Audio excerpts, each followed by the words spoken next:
I think it's important that we acknowledge not everyone watches the private show or listens to the private show. Yeah. Grandpa Steve, how are you? Hello there. Grandpa Steve! I got to say thank you to everyone who reached out. That was really nice. The clip that we shared, which Trevor very kindly put together for us, had a lot of great reactions. Honestly, just when I hit record then, it brought me back to last week. I feel like I'm still in the same emotion and mood that like with this show could be recorded minutes after that one. Like it's still, I'm still vibing it. Yeah, absolutely. And so many people have texted me and called me. And how many of them are calling you Grandpa Steve? A lot. Yeah, good. There'd be like 30, we want that to stick. 30 people. I think 30 in the just on Instagram. Great work, Grandpa Steve. And that went through to Facebook too. So everyone. A lot of people already knew. All my relatives and close friends knew already, but then that was sort of the announcement for everyone else. So yeah. Grandpa Stevie. Everyone's congratulating me. They should be congratulating my daughter. She's the one having the baby. I'm just her dad. You literally didn't play a role in that. Yeah. So God bless her. No, without you, she wouldn't be brought into the world. So Yeah, that's right. Yeah. She's my flesh and blood, and the family's growing. So we're all happy. I'm still loving it. I really am. You just like another way to call me old. Is that what you're saying, mate? Well, you know what? That's a great thing. Honestly, I think now I can stop with the old jokes and just whenever I'm feeling that vibe, I can just call you Grandpa Steve. Yeah. I knew you'd like that. That cements the whole thing. Yeah. It is what it is, mate. You're going to be a grandfather one day too, hopefully. One day, hopefully, one day absolutely. You'll be a grandpa. Sure. Give it time, kids. You'll probably be a lot older than me, though, when you become a grandpa. I mean, maybe. Yeah. I don't know. You've got an 8-year head start. When are you 50? Next year or year after? No, 2020, into 2026. Okay, so next year you're going to be the big 50. Yeah. Okay. Yeah. Well, it's a big. You said to me before we started recording, 2026 is going to be a big year because you've got a wedding. My son's getting married in February. A couple of weddings and a couple of weddings. How many weddings? Isn't? No, it's my daughter's getting married, but I don't know when and how. But Aaron's wedding is already in the books. There's a couple of celebrations and a baby. Yeah. I'll turn 50 at the end of the year, and in March it'll be 10 years since I left SBS. Wow. That'll be 10 years of unemployment. Wow. I thought it was longer than that. No. Wow. Yeah. Because I've been doing everything for longer than that. Yeah. It was just mate, for me, there's an anniversary this week was 15 years since I resigned from News Limited. Let's make it all about you. December the 10th. We're talking about milestones, you idiot. 15 years. 15 years ago, December 10, 2010 was when I walked out of News Limited, and I remember on Twitter I got a notification saying, it's your celebratory 15 years. And that's where the day I created Tech Guide's Twitter profile was the day that I resigned, because that was the day that I bought, well, my dad actually bought it for me, techguide.com.au. I bought the day I resigned. December 10, I'd owned that when I walked out of News Limited. Yeah, nice. Yeah. Well done. For 15 years. So 10 years, 15 years. Yeah.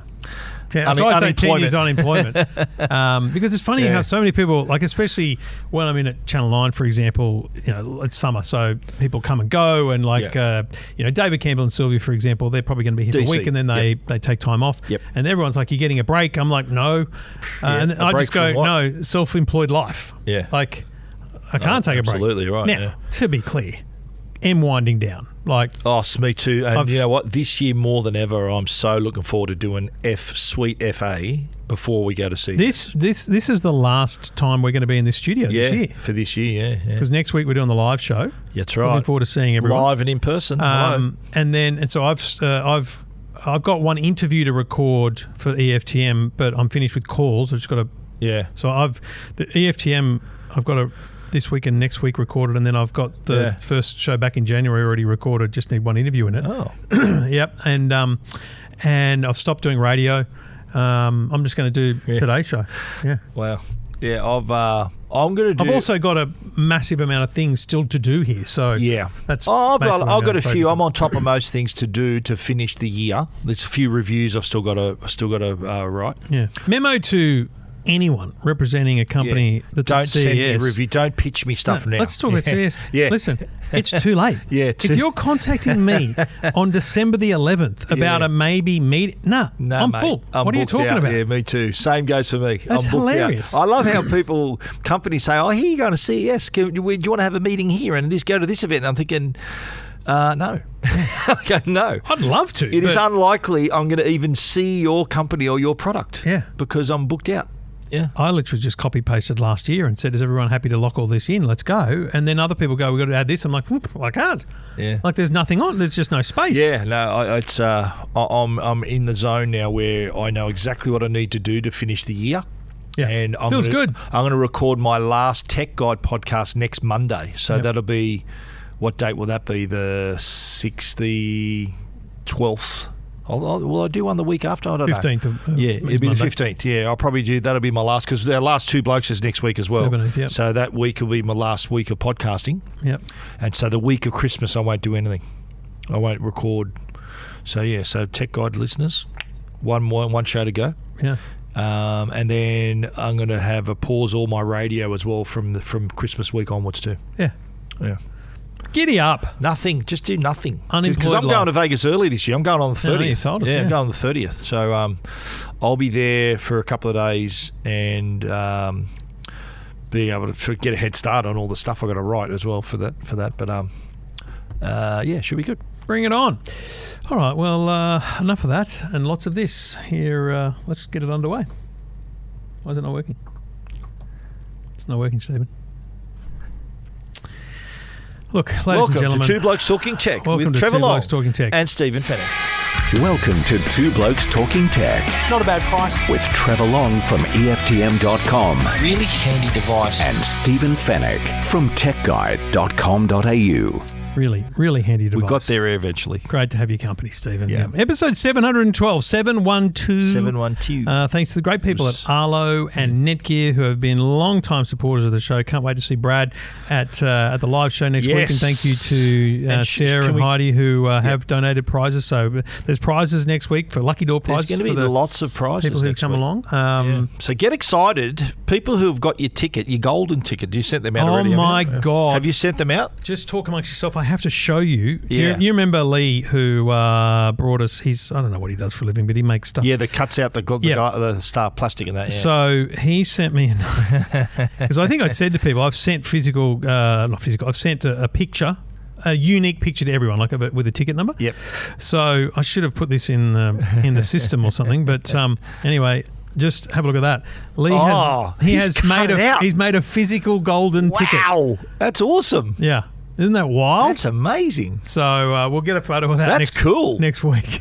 Oh, tell them make us one. Make me one too, mate. We don't have a ticket though. Oh. Yeah. Okay. We're just assumed. Yeah. Yeah. But it's so that will be fun. It's big. I'm looking forward to big. it. But it is December the 11th, Stephen. Yeah. And yesterday the world changed forever. Yeah, it's called. I loved how they were calling it. I think Channel 9 in particular, Georgie Gardner was saying Digital D-Day. They called it, which was interesting. Yeah. I don't mind that. It was weird because obviously it was a massive day. So I was in at Channel 9 and Julie Inman Grant was there and then Albo was there. It was a solid. Did you get a selfie with Albo, mate? No, I didn't talk to him. Didn't you? No. He's a Souths man. I don't give a rat's. He's not my man. Yeah. Okay. No, do you know what? And this, But I thought you could probably say somewhat rude, but right. You anyway, were rude to the Prime Minister, is that what you're saying? Indirectly. Oh my God. So broadly speaking, most people would walk past him and hello Albo or g'day Anthony or hello Mr. Prime Minister or whatever. Yeah. And everyone would stop and chat. Paul Kelly was there singing a song, so they were talking about something. Wow. And anyone that came out of the studio, because he was standing right at the door of the studio, would come out. Anyway, I'd just come out and I'd just sit down at a chair to the side. And I think his people were like, why do you keep just sitting there? I think they felt it was weird more than anything else, that I just couldn't give a rat's. Really? Okay. Well, because I'm never going to take a photo. I've seen him and spoken to him at South's functions, South's like chairman's. It's just not my thing. At home games. But Julie, I hadn't met Julie. I'd spoken to her on the phone when I interviewed her a month ago.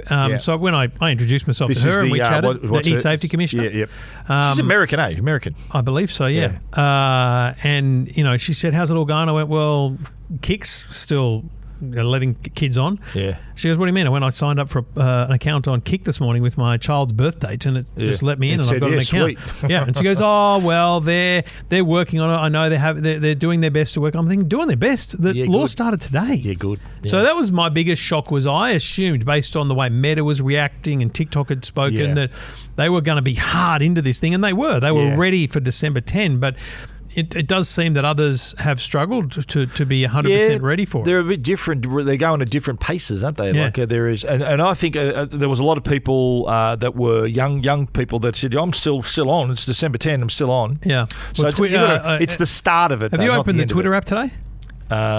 Because I got a message showing and I just posted on Instagram a screenshot that Twitter is asking for you to verify your age because of the Australian legislation. Yep. Now, what I found interesting, but that's why I want you to open it, is the message that I saw was basically you have to verify your age to meet the Australian laws. Well, it's not them doing it. It's only meant to be. No, it's only meant to be under 16s verifying their age. Yeah. So this will feed into, if that's correct. Well, are you logged in? No? Yeah. So nothing doing. I'm curious to know from people who are being asked that from X because, it's not meant to be everyone.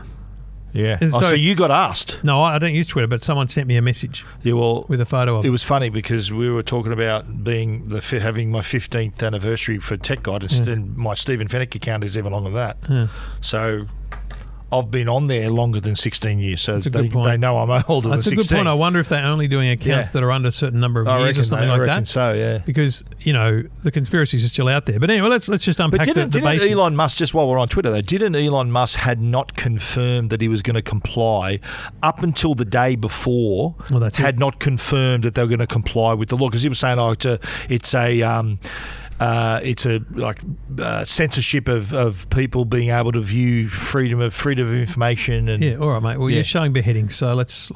You're the one platform that needs it most. Yeah, of all the platforms. But let's be real though. How many under 16s are on Twitter? Yes, but the point is that what if that's where they go? Yeah. What if? Because they're all going to flock somewhere. Just like Facebook. Like, how many under 16s do you know are on Facebook? Well, my kids have all got accounts because they had Messenger accounts on. Yeah, of course. Yada yada yada. But they're not using Facebook the way. But Facebook is an old person's That's correct. social media, so they got no problem. So we knew. I think we might have mentioned it last week. Did we? What did we talk about last week? We talked social media, but we knew that Snapchat. Yeah. My daughter, for example, had made it through their age gate. You said that last week.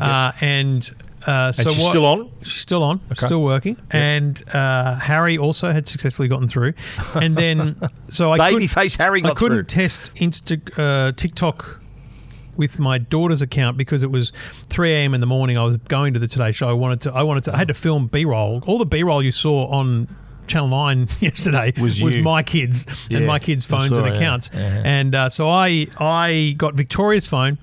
It said you're banned. I said I'm over 16. Appeal, Face ID, set her birth date as 1 year older than what she was. Yeah. It said do a face scan. I scanned my face. It said you're on. Really? Yeah. This TikTok. Yeah. You scanned a male face. Yeah. Your face has a beard. Yeah. And it said you're good. Yeah.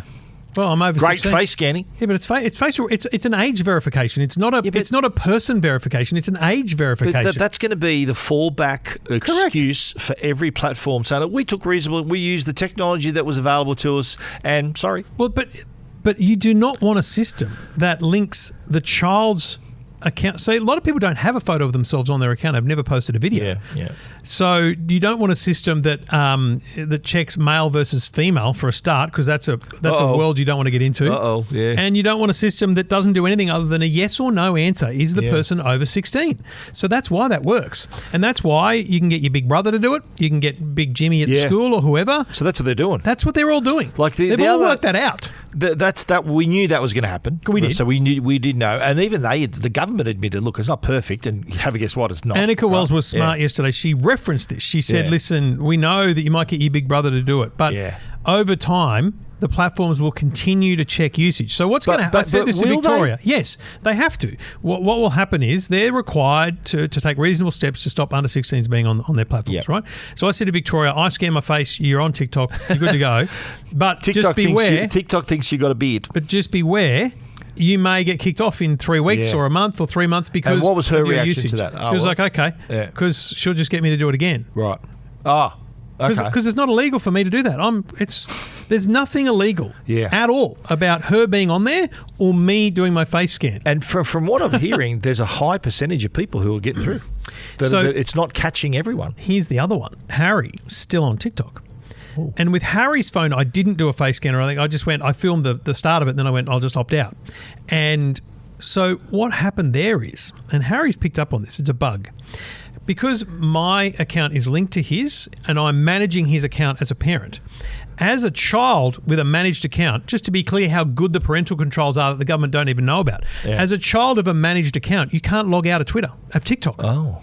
So forget the ban. Yeah. As a child of a managed account, you can't log out of your account because they don't want you to be able to log in and out, right? Yeah. So because what happens in TikTok, when you get registered as a 16-year-old and banned, it logs you out. But it can't. Because it's tied to you. Because it's tied to me. Log you out too. So it just won't let him. His account won't log out because it's linked to a parent. So he's going, I'm fine. And I'm like, good on you, buddy. Yeah. And you know what? That's the way it should be. I'm a parental linked account. We're good. Yeah. I came up with a line yesterday on air somewhere. One of the radio interviews, they said something about, it's all about letting kids be kids. I said, yeah, but don't forget we should let parents be parents. Abso-freaking-lutely. And that's the first time I've said those words, and I thought, damn it, I should have been using that all along. That was I think the Telegraph had some big shindig at the Opera House, and they lit up the Harbour Bridge with let kids be kids. Yeah. And fair call, but I think that's spot on, mate. It's always been my thing to say, well, this to me is like the government saying, well, we're better parents to your children than you are. Yeah. So let us take over. Yeah. Basically, that's been my main gripe about the whole thing. There's no doubt that Yope has had a big rise in downloads. I spoke to the CEO again yesterday, and he said that had 100,000 users in Australia. Wow. 100,000 doesn't sound like a lot, but it's basically that's just like a sharing private. It's like the direct message part of Snapchat. Right. And that's it. It's just photo sharing. Yeah. Okay. Just share Can I share a link from somewhere else in there?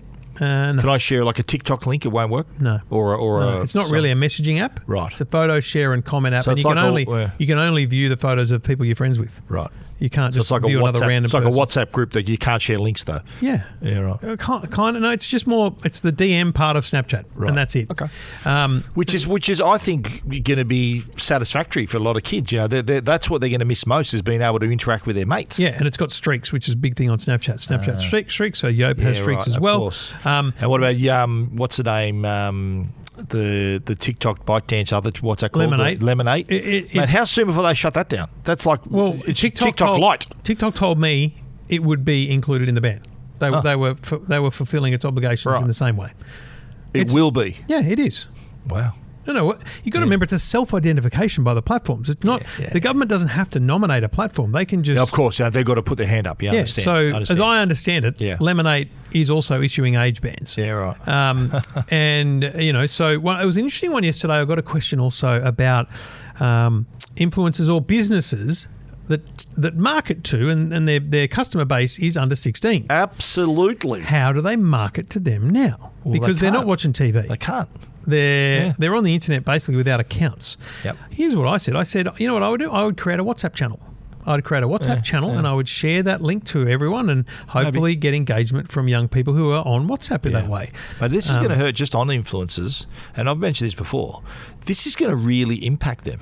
So they're going to lose millions of followers. I think they'll lose engagement as a big thing too. But my daughter watching makeup videos. There you go. So the sheer numbers, like you think of how many tweens are big fans of these massive influencers. I know Australia's only a small part of the world, but it'd be significant, the drop in numbers. And if you're an Aussie-based influencer and that's your audience, like you're screwed. Like you've lost your audience. And I think that's a hilarious thing because it's like exposing them as having tweens as their audience when their numbers. When you say you've got 100,000 followers, and a Mecca goes, let's market our new product for 18-year-olds. Most of the people watching are 14. Let's be honest. So it's actually targeting the market better. So will those say I'm an influencer? I had up until you are December. An influencer, Steve. Say I'm a beauty influencer. Definitely not. And on December 9, I had 1 million followers. Yeah. Would December 10? There's been no discernible downtick of numbers. Right. So the people who, because what happens on TikTok? Let's use TikTok. Does their account just get paused, or do they lose it completely? So, as I understand it, it gets paused. So there's still a member. It gets deactivated. Right. Right. and it can be reactivated when they turn 16. So they've still got an account technically. Yeah, it's but just I don't not think active. it'll show up as a number. They're a non-playing member of the golf club. Yes, sort of thing. but I think it will not show up as a number. But we haven't got any evidence of that yet. Okay. So it was interesting. When I verified Victoria's age, I then panicked because it came up and said your account either needs to be now deleted or your old videos deleted. Ooh. Because they were created before you'd verified your age. Uh-oh. So this was, and again, I give full credit to TikTok here. I think that is adhering to the law to the nth degree, which is to say you created content when you were allegedly under 16. You now need to remove that content. I freaked out because I thought I've deleted all the videos. My God. Anyway, it turns out they've just been marked as private. So the individual user can then choose to make them public again. Yep. Now that they've verified they are their age, they can choose to make them public again. Should we, I reckon, let's go over, and I did see you on the Today Show answering viewer questions. There were some interesting questions posed. Yeah. One I saw was, what happens if you come to Australia, you're 15, you're a tourist, are you allowed to use social media? Yeah. And the answer that I heard was that yes, because you don't live in Australia. That's right. So you're still able to do it. But the secondary part to that, the one I was asked on Instagram was, what if you're an exchange student? Now, an exchange student is like a 6-month exchange normally. Yeah. I think after a month and a half, they're going to go, we think you live here now. Maybe, yeah. And also, too, everyone's talking about VPNs. Yeah. Now, the VPN can make them think you live in another country, right? But it's not hard for the platforms to see. VPNs can be detected. Yeah. Well, you can detect that, but also the VPN, the platform can say, well, you're on the Aussie broadband network in Australia, or you're on Vodafone, and you downloaded the app in Australia. So they'll know where you downloaded the app and what network you connected to. They'll know. No, they won't know what network you're on because you're on a VPN. But won't they know that the connection that you're making to the internet, where its origin though? No, that's the point of a VPN. But they will know where you downloaded the app. The way I described it was if TikTok knows that you've been in Australia for the last 6 months and then suddenly you're in America, Sweden. Sweden. I think they'll twig to it. Yeah. Yeah. I moved to Sweden to get around the band. The VPN thing is hilarious to me because it's spooked by VPN companies all the time. But the fact is, VPNs are haphazard at the best of times. Yeah. You try and get Netflix through a VPN. It works sometimes. Other times it doesn't because Netflix is cracking down on it. So you don't think the big streamers and the big platforms are all working together to identify every VPN address? They know. Of course they are. Of course, yeah. But the bottom line is, if you talk to kids at school, basically, I don't know how many things there are, but one of maybe 3 things has happened. One, nothing's happened, and they haven't even had a notification. There's definitely kids in that boat. Yep. 2, they've had the notification and they've beaten the scan instantly of themselves. Yeah. Or 3, they've had the notification and they've beaten the scan with a friend. Yeah. Because so they're they've getting got around it. They're not going to take this lying down, right? Well, they don't see it as a serious thing because A, there's no fines and punishment. Yeah, not for them. Not for them, though. And there couldn't be. No, but and I don't see anything. Nothing I've seen thus far makes me think a platform is going to to be fined. Yeah, because by the letter of the law, Well, reasonable is a big word. If TikTok was taken to court by the government fighting a $50 million fine because my daughter was on TikTok, they'll say, Your Honour, here are our reasonable steps. We flagged her account as seen in the evidence on Channel 9. Yes. We then asked her to verify her age. She lied. Yes. Her father should go to jail. Her father did the face scan. We took reasonable steps. Yeah. They did. Hey, easy to argue, mate. And that is why I believe they will continue to monitor accounts and flag them in the future so that they can claim continued reasonable steps. Just to reiterate, you reckon that people who've gotten around it for now may not last for long. That's correct. So they'll catch up with you. I think they'll catch up and I think it's just going to be, here's what it'll be like. Yeah. I use one computer here all the time. I'm the only person that uses the bloody thing. Yeah. But every friggin' 3 weeks, I've got to friggin' log into all my Google accounts again. It's, holy hell, verify this and da-da-da. I'm like, it's just me. Yeah. It's frustrating, but I do it. Yeah. That's what's going to happen to kids. They're going to go, I've been flagged again. Hey, Jimmy, come here. Yeah. Scan Victoria your face. go, hey, Dad, can you scan your head again? Yeah. And I'll be like, have you done the dishes? Know what I'm saying? Yeah. Like, that's all it's going to be. Yeah. But I have conceded many a time this week everywhere, in every platform, that I do think it's going to have an impact on the next generation. And by that, I don't mean in 25 years. I mean in 5 years. Yeah, maybe. Because the kids that are 6, 7, 8, 9 and 10 right now hold your horses. are hearing that it's illegal, are hearing that they're not allowed on.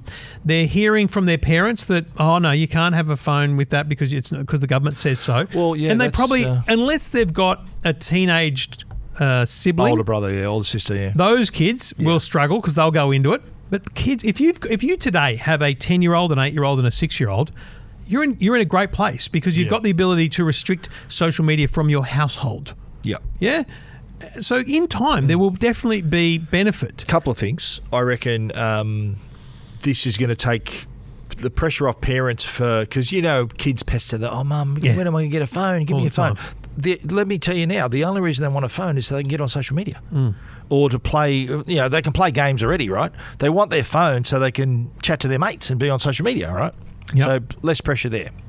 My other question is, how do they measure success here? Yeah. How do you tell this has worked? So Albo, and I didn't know this, but Albo said it yesterday on the Today Show. He said that the companies need to report to us, I think monthly. The numbers of kids they identify, the number of kids, Yep. I didn't know that, and that's going to be fascinating. I hope they make those numbers public. Yeah. But this is like watching Senate estimates, which we'll talk about in a little bit, but what are the right questions being asked? Because what we need to know is how many were flagged, how many have of those are still on the platform, how many new accounts were created, how many new accounts are normally created as a median over the last 12 months. Because has there been a spike in new accounts? We need to understand their overall metrics to understand whether kids are still on the platform or not. And again, there's no success measure here. Like if you think, I don't know, does Whipper think the success is more kids playing sport? David Pocock, the senator in the ACT, says, the government's, he's not in favour of the ban as it in its current form, but he's in favour of the concept, but only if backed with, government funding for, sporting activities and things like that, right? Okay. If you want kids to kick a footy, you got to encourage that in other ways. Fair enough, yeah. But the measure, is it youth suicide? Is that a number we're tracking over the next 5 years and we're going to celebrate for Christ's sake? Just on that, every event they've had to announce this, to promote this, they've always had a grieving father, grieving mother, and that's sort of been their force field. Yeah, that's been the shield it's like against no one criticism. Wants to ask a dangerous question around one of those parents. And mate, they do that knowingly. They knowingly do this, knowing that no one's going to touch us. Because imagine me sitting in the second row going, "Sorry, Mr. Prime Minister, so are you telling me no more kids will be lost to suicide as a result of this?" Yeah. And he'd turn to them and go, "Look at these parents here of devastation." He wouldn't answer the question. Yeah, no. He would just turn to them. Well, there was one person, I think they had a thing yesterday, and there was a father talking about how I think it was like their child was scammed on social media. He was like extorted. They said that was the word they used. Right. And how that's a terrible thing, right? But that happens not only on social media. Text message. That happens everywhere. I'm getting so many text messages now going, "Hey mate," or "Is this Viv?" Or like these kind of questions. I just write off scammer because I know what they're doing, but I can see how people are falling for that. Yeah. And let me give you another example based on that kind of extortion / bullying / other platforms. Yeah. Did you see the story of the private school boy that was? Yes, on 2GB. I saw it. They reported on 2GB. Okay, so this kid was essentially lured to a place where he was then I wouldn't say bashed, but he was teased and taunted and humiliated, right? Yeah. Do you know how that happened? WhatsApp. Of course, yeah. It was We've a WhatsApp. said it all along, mate. It's messaging apps that get this stuff happening. It was a WhatsApp group. Yeah, I know. So I know to our core and dear loyal audience, we are repeating ourselves from a year's worth of conversations, but it's kind of important to reiterate. That stuff's still going to happen. If we really want to do something, we should do it. We talked about last week. We should have an anti-bullying campaign. But we should also, if social media's problem is content, let's work on the content. Yeah, exactly right. Let's work on making sure that harmful content is removed and reduced. We've done 4 million radio interviews this week, right? And the thing I keep coming back to is that if they had gone down the path that we suggested where, there's a rating system for movies, for games, if there's a rating system for social media, if they pushed that, instead of just saying, okay, everyone out till you're 16, see you later, when they're 16, it's the same. They're coming back to the same platform. Yes. So if they had gone down the path of, well, we shouldn't change, the platform should change, then they would come back to a more curated and safer environment. From 2026, it's a hard ban for under 13s. From 2027, it's a hard ban for under 14s, and da-da-da. You could have staggered that and put in the rating system, which drives the content, the platforms to build the ratings content the onus goes back on the content creator. The content creators wants to go viral. They don't give a shit how they do it, right? They want to go viral. Yeah. And whether it's going to be some outlandish thing they do, they've still got to, there should still be a mechanism where they've got to front up and say, how do you rate this video? Who should watch this video? As a parent and a user of the platform, I should be able to go, okay, so this girl's holding a Stanley Cup in front of her left breast. I know she's about to expose her. I should be able to go rate this incorrect, and she should get a ban. Yeah, she should get a ban. Exactly. Yeah. Hey, you know what? They've been on Instagram and other platforms for months. Yeah. And nothing has happened. Yeah. So wake up, people, because I'll tell you now, the platforms brought this on themselves. This is radical move by Australia. The platforms, you got yourself to blame. You're saying, oh, this shouldn't be happening. Well, you've only got yourself to blame because the algorithms like heroin, and they've sunk their claws into our kids, and there's no rhyme or reason on how content gets served apart from the algorithm that only you know. So the algorithm should be a rating system, not an algorithm. The algorithm should be, okay, this is for under 15s, this is for under 16s, under 17s. That's how it should work. It's also interesting that Albo yesterday on the Today Show, I think it was again, said this wasn't my idea. This idea came from parents. And I thought, what? Did it? Yeah. It came from the News Limited. What are we talking about? Yes. And look, I accept that what Whipper and 36 Months and News Limited did was drive a campaign for signatures initially, which was what they're talking about there. Yep. They got a petition.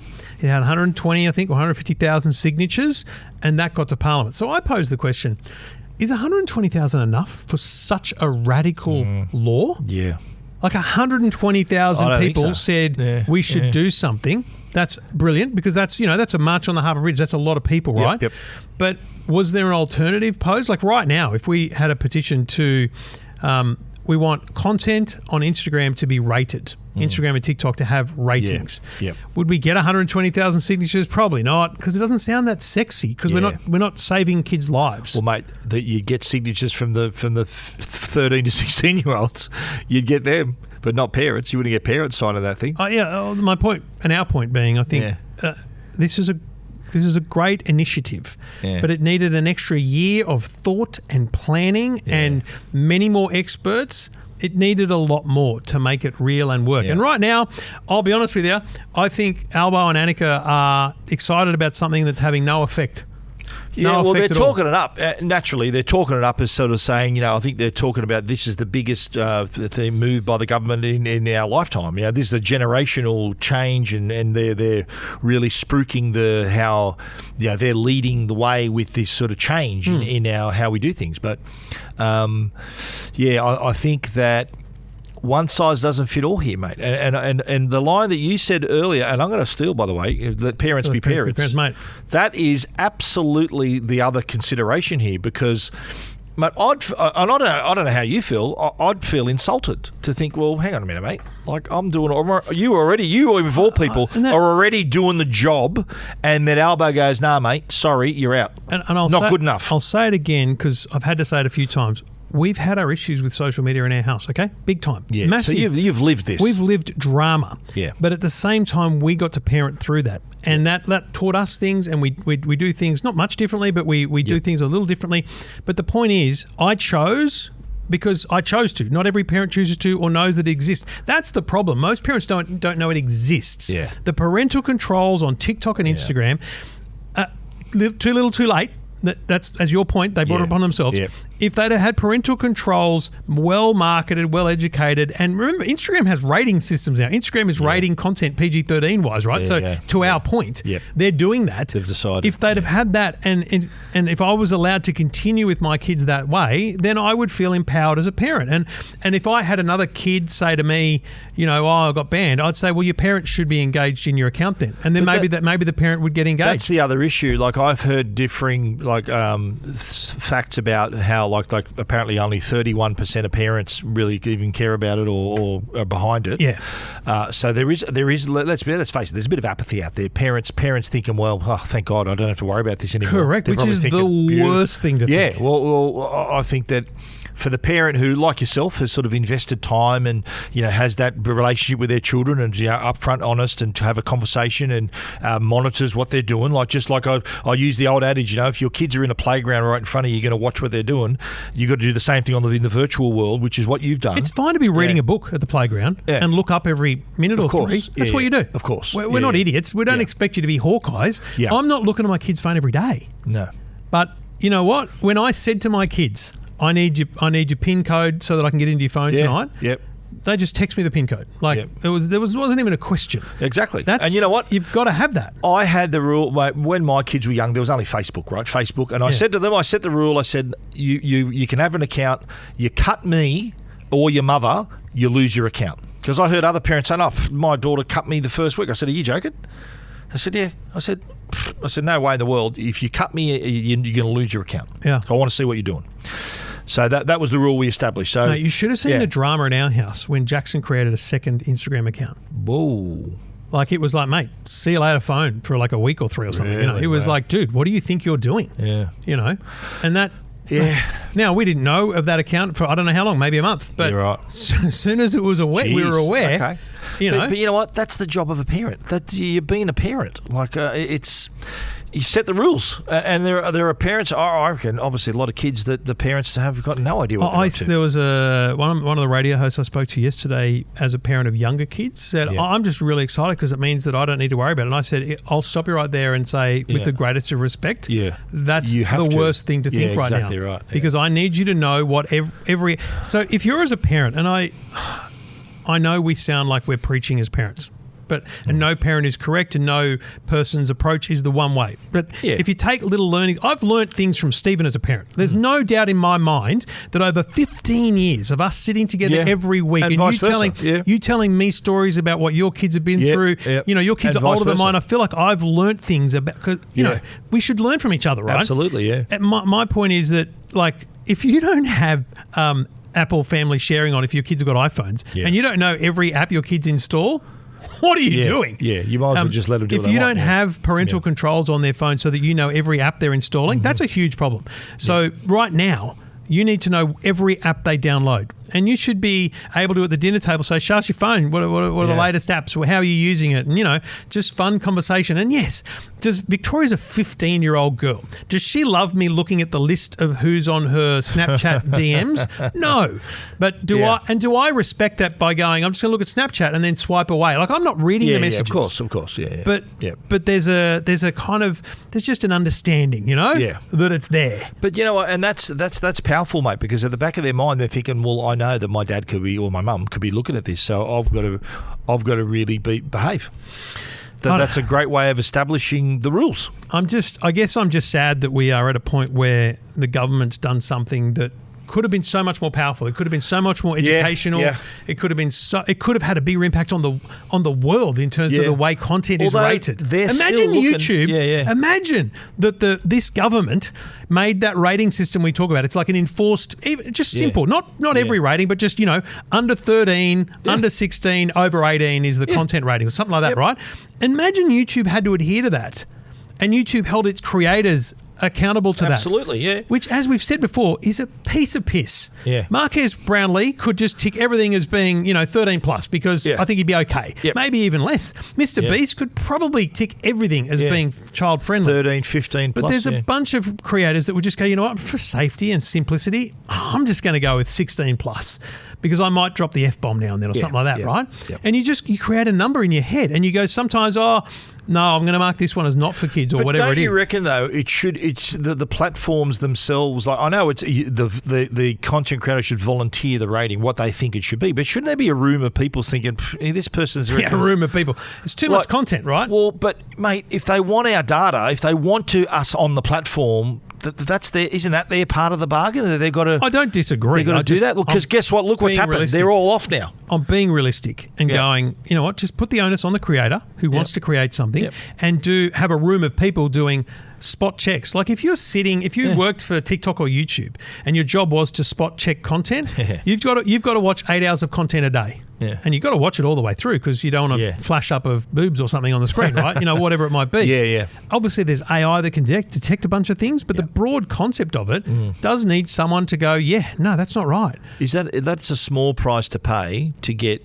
all those people that were kicked off the platform back on there again, don't you reckon? I think so too. Don't you reckon that, mate, if you were the boss of Meta, right, if you're Mark Zuckerberg, I wouldn't be wearing the chains. Wouldn't you be thinking, well, we need to make a case where we can show the Australian government the steps we've taken to have those 13 to 16-year-olds back again on the platform. Yeah. Well, here's because of your campaign, so, piss in his pocket a little bit. Yeah, 100%. Because of your campaign, we've had a good, long, hard look at ourselves and we've made these changes for your consideration to review. You could be the world leader that introduces online video content ratings. So OVCRs, is Australia a big enough market for those big companies to care about? Or it's a great market to test it in, though. Yeah, exactly right. We're a perfect test market. But you were talking about sort of how the eyes of the world are on us. Like there was Rahm Emanuel, who's a former Bill Clinton advisor and potential presidential candidate, was saying, he was on TV yesterday. He goes, we should be doing what the Australians are doing, ban under 16s from social media. So it's had a lot of, it's had the response that on the surface you think, that's a good idea.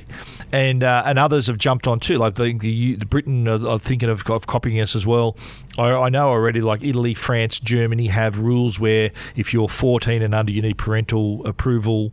So they've got similar approach to us, but not as strict as being kicked off the platform. But it's going to reverberate around the world. And I've said this too, like, while I don't agree with it, it's great that we're having the conversation, that we're talking about it. 100%. Put the heat back on the platforms to say, well, here's the effect you've had on the world, mate. Like you got to think about that. And if you want us to still be your users, then you got to make some changes. If anything, that's probably what I'm hoping is the positive outcome of all of this. I would recommend to the opposition to run on that platform. We voted in favour of the social media ban. Yeah. We now know that it's not perfect because of and I, as an opposition who voted for legislation 12 months ago, and it was only 3 months ago that we got the results of the age assurance trial. I would say, but we now know through the government's own testing that it's not good enough, and we need to find better ways. So if we're to accept. And that's what you do. You say, if we're to accept that there will still be under 16s on the platforms, little or a lot, let's make sure that the content they're seeing is safe. That's introduce online ratings. That's fair, mate. Boom. There's your platform. That's fair. So you're not rolling back the legislation. No, you don't. You add to it. You're focusing, and you water down the Yeah. you water down the verification stuff, and you focus more on the content. That's where I'd go. Exactly right. Anyway, it's been a wild week. It's been a wild 24 hours. It's all happening. We appreciate everyone's comments on the articles and the things we've posted on this, and hopefully. We might talk about it next week. I don't think so. I think next the live week, show. You reckon it's going to be we'll be done with more it by sort of a year-ender sort of I think style it might show? be a year-ender style. Yeah. Okay. Let's do a year-ender. Look forward. We better make a plan. We'll make a plan. Yeah. Two Blokes Talking Tech. This is Two Blokes Talking Tech. Two Blokes Talking Tech, proudly supported by Arlo. We're looking forward to seeing our mate Brad and his lovely wife in the audience next week for the show. Arlo's products, if you want to have a look at their website, they've got a Christmas sale going on. Hello, it's Christmas time. You can save up to, I think it's up to 40%, 50% perhaps. You should take a look if you are thinking of maybe gifting some cameras or maybe even creating a system of your own. It is a great time to be looking at that. They do have a lot of great specials, a lot of great bundles. If you want to sort of go 4 camera kits, you're able to set up your whole house. And these kits have some serious discounts as well. So whether you want to start just with one, you can start for under $100. You can get the indoor pan and tilt camera. They also have an outdoor version as well, which we've both reviewed on our websites, and also the Ultra and Pro cameras also. Plenty of choices. They've got the wide floodlight cameras too. I love my floodlight camera. When I go take out my stuff out to the bin, lights up the front yard. Mate, it's great. Also, hardwired, always on. Always there's no on. issue if I've forgotten my batteries 1 month. This is no worries there. And also my doorbell, which is rung every day day. I talk through that thing every day. I should just although you can have the pre-recorded responses, I just say just leave it near the door, mate. Is what I say through that thing. But look, if you are in the market, I think it's a great time of year to be considering your home security. Give yourself a bit of peace of mind, and what better place to start than at Arlo. Give them a look, arlo.com. This is Two Blokes Talking Tech with Trevor Long and Stephen Fennick. And I sat through some Senate hearings the other day. I'm a sucker for punishment, Stephen. I really am. Geez, you are, eh? I don't know why I do it, but the well, you sit through this podcast every week. Is that Sarah a sucker for punishment? Sarah Young and her angry approach to everything. It's just man, she's so angry about everything. But you know what's hilarious? I'm going to say, I think, because you don't know who they all are. You don't know their politics. Like if you don't, they're not. Like Sarah, I know she's a Green. She's right? a Green senator, yeah. But there's a guy who I reckon's a Liberal, and he turns to them now and then. Like one of them, this Labor Party lady, is just always, oh yeah, but why haven't you done this one? And he goes, can I just interrupt your Instagram reel for a minute? So good, because that's exactly what they're doing. Is that Matt Canavan? Is it Matt Canavan? No, it's some other dude. Some other guy? Yeah, no, it's another dude I don't know well. Okay. Anyway, so this was an inquiry looking into the 000 issues. Now, it's not specifically the Optus issues, but it's the things that have come from it. So, mate, everyone from Telstra was there, TPG was there, Ericsson and Nokia were there, Samsung was there, the ACAN was like. It was a lot of people, right? Yeah. Not Optus because they've had their own inquiry and they'll go back again soon. Yep. But I didn't get to see it all, let's be clear, because it was a day-long inquiry. But I did watch Eric Chow from Samsung in great detail, and I went back and watched a little bit of Iñaki Barreta from TPG Vodafone, and then I watched a little bit of some of the government department, the Department of Communications. And there are some serious, like, to their credit, these senators are doing our work. They're investigating for us. I'll give them that. They've noticed that there's some discrepancies in timelines and things, and they're investigating it. Sure. The biggest thing that came out of it for me was, mate, obviously there's 71 Samsung devices that were flagged a month or three ago, or a month ago, 61 of which can be updated with software, 10 or 11 of which can't be, right? They've got to be replaced. Mm-hmm. Someone asked about numbers, and I don't have them in front of me, but Eric Chow said, they said, how many of those phones are still operating, still on the networks? Yeah. He said there are 60,000 on the Telstra network. Wow. There are 28,000 on the Optus network and 10,000 on the TPG network that still need a software update. So they haven't yet been blocked, which is interesting. So so those devices, if the owner of that device needed to ring 000, they might not be able to. Might not is the critical thing, because it is a very specific use case, and I think that's why they're not blocked yet. Right. If you're a Telstra or Optus customer and you've got one of those phones, so that's 88,000 of them. Yep. It'll work if your network's fine. It'll work if your Telstra and the Telstra network's down and you're on the Optus network. It'll work. Yeah. But if you try and camp on to the Vodafone network, it won't work. Ooh. So what I learned from this inquiry was this all stems from the 3G switch off. All of these phones, and there are millions of them. Sorry, can I just interrupt you there? That was the first question I asked when I found out about the Optus drama with the 000. Has this got something to do with 3G? And the answer was no at the time. And they've since come back to me and said, actually, it has everything to do with the 3G shut-off. Almost everything, that's right. Yeah. So it's only if your phone at the last resort needs to use the TPG Vodafone network, it can't. And here's the reason for that. These phones were sold back in 2015 through 2018. And at the time, they were hard programmed to use the Vodafone 3G network for emergency calls as the kind of fallback system. Yep. That was how they were built and designed, tested and verified in Australia. Like at that time. They were authorised. They were good. Yep. And here's where it gets, I think, really compelling for the telcos and not Samsung. I want to be very clear. I think Samsung, from what I can see, have done everything they could and should have in this process. They advised... No, sorry, they didn't advise. They... when the 3G switch off was being worked out... Yep. I believe it was, I had it in my notes with me, but let's say July 2021, they issued a software update for those models. July 2021. So 4 years ago. 4 years ago. 4.5 years ago. A software update was made available to all 71 of those models. Right. Or 61 of those models. 61 of them, yep. To make them work on the Vodafone 4G network. Whoa, okay. Yeah. So... that's 4 years ago, right? Okay. Now, when were the telcos told about that? From what I can tell, it was the start of 2023. So when the telcos announced the dates of their switch off, Samsung went, here's a list of models. Yeah. These ones all... We've already sent them updates. Well, no, we've made an update available. Yeah. But these phones are all going to be affected by the 3G switch off. Because they knew they hadn't done the update yet? Or so work on it. No, they just knew these phones... They just knew they were in the wild, yeah. And a critical point I'll make, which Eric Chow made, Samsung doesn't have a relationship with the customer. Because you bought the phone from Telstra, Optus, Vodafone, or Harvey Norman. Samsung doesn't know who you are. Yeah. They know you're on the network because they can see a phone is active, I'm sure. But they can't contact the customer, right? Of course. So Samsung, from what I can tell and my memory of it, told the telcos in 2023 about those 71 those phones. Models, right. And yet we were only told this 2 months ago. Wow. So, Well, so wasn't it when Telstra came out with that? Remember when they had some after they tested everything from the Optus drama, right? Yes. And so what happened was the telcos in their 3G switch-off process were looking at IMEI numbers and all this stuff and working out what was what, and they essentially, I don't know, missed these. That's going to be the big outcome here. Who missed what? Yeah. And why didn't you flag these phones in September last year when we were doing the big 3G switch-off stuff, right?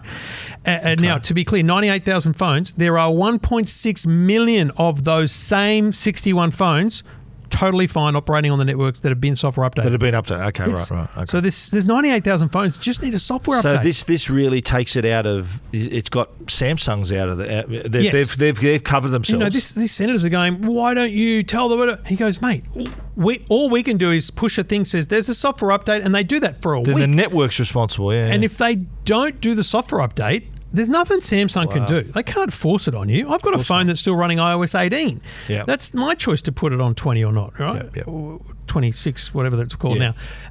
So take Samsung out of it. And I think the focus is now going to be on the telcos as to why do they miss them? Wow. How do they work it out? But it also shone a really big light on grey imports. Yes. Those are going to be problematic. Yep. It shone a big light on testing. One of the examples they gave was, you get an ANCAP rating, 5 stars, but you're driving your car 4 years later, it's not a 5-star car anymore. Because the rules have changed, right? You got to stamp for your phone in 2016. No one's re-stamping those models. Yeah. I think that's a load of rubbish, though, because I don't know anyone in the world who's going, is my phone still authorised to be on the Australian? No one's. They're just going, does it work or not? Of course not. But just on the grey import, you brought up that point. I know Samsung for a fact, they didn't cover grey imports in Australian warranties. So I've heard of plenty of. You've heard of readers, and me too. They bought them through Kogan or bought them back from overseas. It's a Samsung model that's sold in Australia, but something goes wrong with it. They take it back to Samsung and nothing happens. Because it wasn't. They go, sorry, I can't. This wasn't purchased in Australia. You have to take it back to where you bought it from. Yeah. So and isn't that a way for Samsung? They're covering themselves a bit there. Well, they're not responsible for that phone. They didn't warrant it for this nation. Yeah. If you brought in a OnePlus to Australia, have they ever been sold here? No. So good on you for finding a cool phone that Marquez Brownlee reviewed. Yeah. But if it doesn't work in Australia, if it works for you, that's great. But will it call 000 under all circumstances? Probably not. Now, mate, my biggest thing is I am very nervous about how many of the failed 000 calls in the last couple of months, let alone a year, are entirely device-based problems. Yeah, that's what I'm thinking too. And you know what?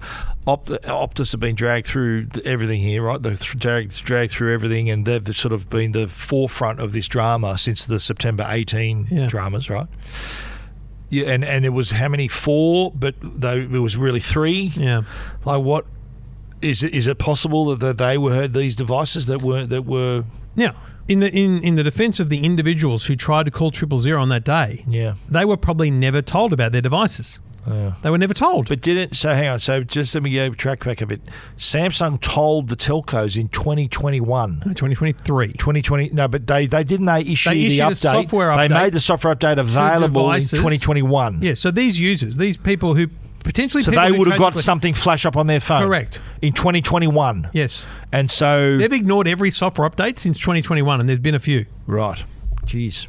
And so the telcos... Why did they take so long to tell the telcos? Would they just assume they would have known? Because they only needed to tell them when the telco said, we're going to switch off 3G. And they went, well, you better know about this then. Okay, you know? right. And why the telcos failed to include those phones. Remember when we were telling people to text 3946 or whatever the hell the number was? And it would tell straight away, That should have included these phones.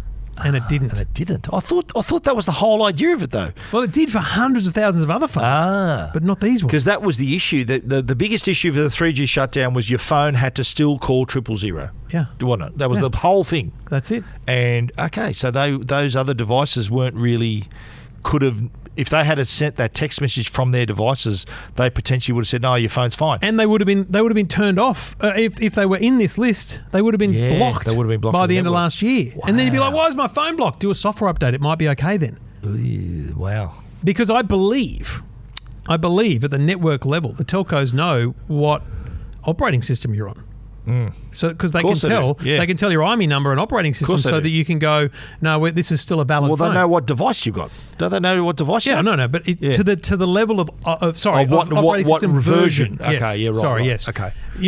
Because that's the critical thing here. There's 1.6 million people with a Galaxy S20, for example, that's on the latest software, totally fine. Yeah. But there's 98,000 people with the same phone that haven't done a software update in 4 years. Yeah, come on, do the update. This is proof positive why people need to do updates. But it's also, so it's going to spur on a really interesting conversation about, because Eric Chow he did a really good job because he's like, mate, under privacy laws, we can't have that relationship. Of course. We don't know the customer. We're not their customer. Yeah, that's right. Would Samsung love to have that relationship where they could just text customers and directly? Go, yeah, of course they would. Yes. Yeah.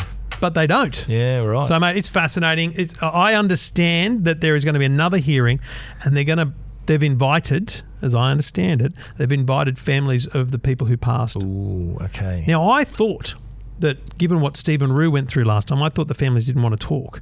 My information is a couple of them do. Really? Yeah. So they may have a bug to bear, obviously. I know the results of their inquiry, and Optus doing their own inquiry. The results of that inquiry could show that it was more. We don't know. This is us speculating. It could be a device fault rather than network fault. Yeah. Blame and like Optus stuffed up an upgrade, right? An upgrade was stuffed up. Yep. But why didn't it stuff up for everyone? Because of the device problem. Yeah. Why did we not know about the device problem? Because we missed a step in 2023 of the 3G shutdown. But I don't feel like it's going to be Samsung's problem.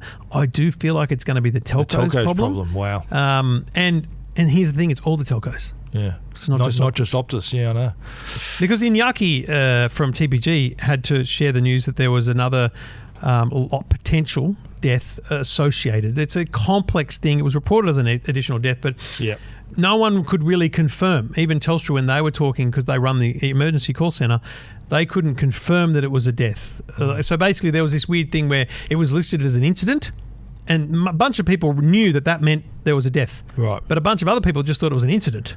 So that's why it wasn't reported as a death. Mate, there is going to be new regulations around how these telcos communicate real soon. Yeah, it's fascinating. Okay. Anyway, please. You haven't heard the end of this. Tell your family and friends to do the software updates. I said that on the radio. We were talking about this. I said, look, and even at the time I was saying, check on your grandparents, your elderly parent, check on them. If they have one of these devices, go over and do the update for them. Yeah, just run the update for them. Look after the people in your lives, folks. This is Two Blokes Talking Tech with Trevor Long and Stephen Fennick. And we do it all thanks to the great people at Netgear. And there will be a Netgear prize for one of our listeners next week at the live show, along with the Arlo prizes and a bunch of other cool goodies we've got. And that could change the network for someone in our audience. Because if you've got this super fast, great broadband coming into your home, maybe you've got 500 meg speed, maybe 1,000, maybe 2,000 megabits per second, because the NBN Accelerate Great program, awesome. But what if your Wi-Fi is rubbish? What if the TV's at the other end of the house and it's still buffering? It's because you've got this crappy little modem the internet provider gave you.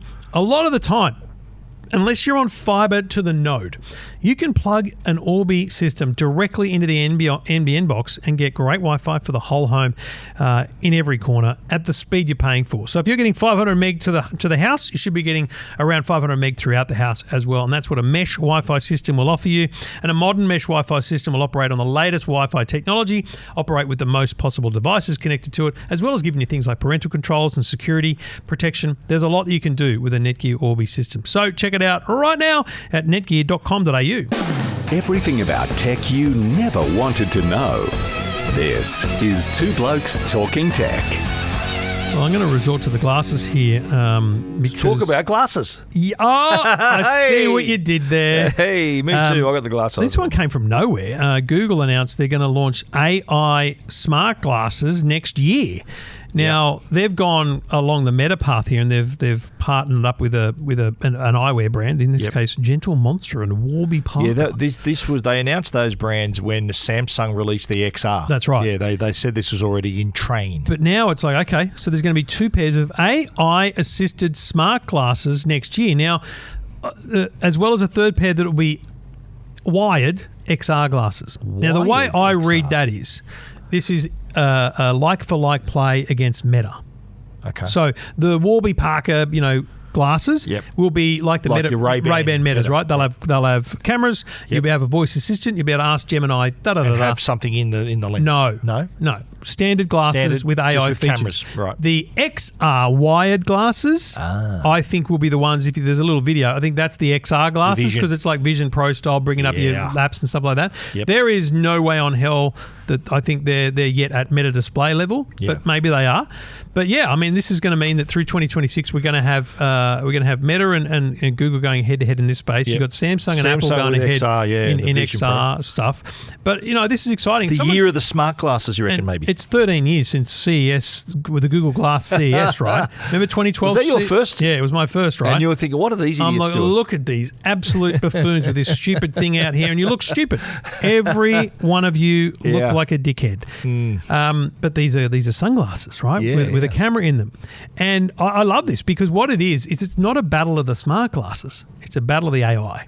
Yeah. This is Google saying we cannot let Meta own the voice assistant space. You walk around with even our version of the Meta glasses, which is now they're actually the 2nd generation of the Meta smart glasses, but the 1st generation of Ray-Ban Meta is what it was called. The new ones just have slightly better cameras and better battery life. But you can walk around and you can say, hey Meta, what am I looking at? Hey Meta, explain more about this to me. It's unbelievable. A lot of people don't realise how much those can do. I know. People think they take photos. That's what Google's competing with here. They want Gemini to be the power of the personal AI future. And I think this is a war. Like, it's an AI war. Isn't there a rumour too that Apple is supposed to be producing like a Vision Pro to wear everywhere? There's a lot of rumours. They would definitely be called. That would make sense. Like, well, Vision Pro is the Vision Pro we know today. It's not something you walk out of your house with. Unless you're a complete idiot, and those people do exist. But I would say to you, do you really? So think about how many times you've been asked on the radio and TV that these are privacy, it's disgraceful, people taking photos. I don't think Apple would stand for that. I feel like I think if Apple had sunglasses that had a camera in them, I think they'd make the whole frame light up because they would want the most obvious. I saw a bloke on TikTok or someone the other day marketing or spruiking a product that flicked over the light. Like, so when you hit record... so you couldn't... You can then flick it over. Yeah. People couldn't tell you're recording. Yeah. Oh. There's creeps in the world. So I don't think Apple wants to feed that. I don't know. But what's to stop... Like, you could be filming someone, I suppose, if you're holding a phone in front of your face, that it's obvious you're filming We've had this conversation. You see people standing like this with their phone, and you're like, are you holding that phone or are you filming me right now? Taking your heart rate. What are you doing with that? Yeah, it's strange, right? Yeah. I don't know. Weird. I don't see it as something Apple would launch yet. Well, I could be 100% wrong and have been before. Maybe it's just a total I'll never AI do a big play. phone. Maybe it's an AI play where it's, I suppose, the display on board, but you need some kind of visual input, don't you? You need like Gemini now on your phone. Say you got the Samsung phone, whatever you got, you can look through the camera and say, what am I looking at? What can I do with this? Yes. And that's basically the idea of the glasses. Here's how I do it if I was Apple. Here's how I would compete with now Google and Meta if I was Apple. you lean into the AirPod. People are very happy and willing to wear AirPods 24/7. Yeah. Like my kids wear their friggin' headphones at the dinner table. I'm like, take them off. Yep. Anyway, imagine you are. So I remember being in Washington Monument, and there was a big building. It looked cool. I looked at my, hey, Meta, what's this? And they go, it's the African History Museum or something like that. And then I go, tell me more about it. Yeah. They told me more about it, right? Okay. And then I was just telling the kids what it was, like I was a smart guy. Yeah. So imagine you're an iPhone user, AirPod in, and they lean in heavily to AI. They make an announcement with Siri powered by someone, and you go, Siri, what am I looking at?